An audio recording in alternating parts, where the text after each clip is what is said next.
So Eric, in this video, I want to focus on what we're calling version history. And by that, I simply mean, in a nutshell, uh, we can be doing some work in the editor, hit save, and I have no ability at that point to go back to something prior to the save. And so, share with us what you have done to make this a really nice feature. If we've realized that I didn't like this, I wish I was back at what I had done before. Well, typically you could work on a page, and then if you wanted to, and you liked where it was, but then you wanted to make some changes, but you wanted to go back to that maybe in the future, you would duplicate the page and then just work on a copy.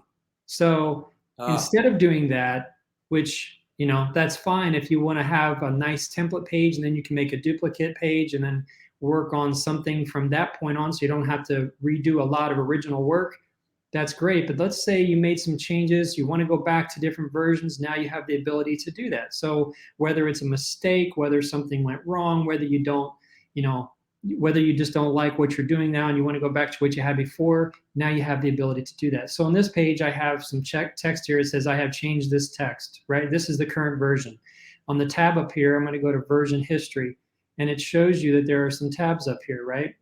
So you can look at those versions that have been saved. So every time you click the save button, it creates a new version.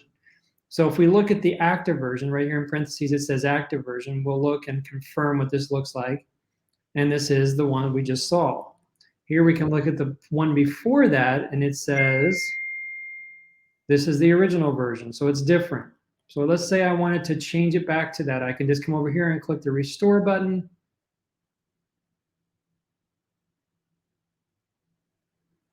All right, and now it's restored. Now, if I click back, if I go back to the version history, it'll show that this one right here at this date and this time is the active version. yeah. So let's say from this point, I made some more changes, okay? I'm now working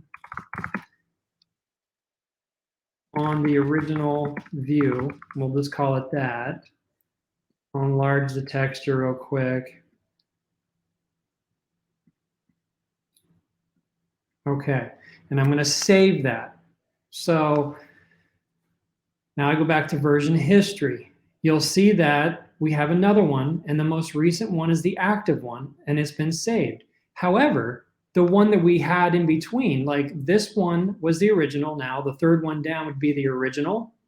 It's still there. The one that we just reverted from before, right there, is still there. And of course, our current one is the very top one.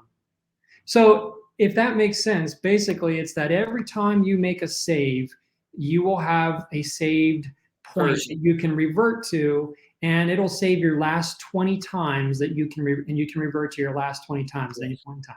And when you talked about duplicate, what's the value of duplicate, or is that Well, not? I mean, duplicate would just be like if you put a lot of work into this page, and basically it kind of serves as a template. Like, a lot of pages you might have a header, like a header up in here, and then you might have a 2-column setup.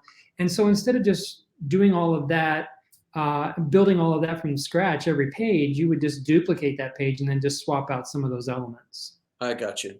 Okay. Yeah. Thanks, Eric.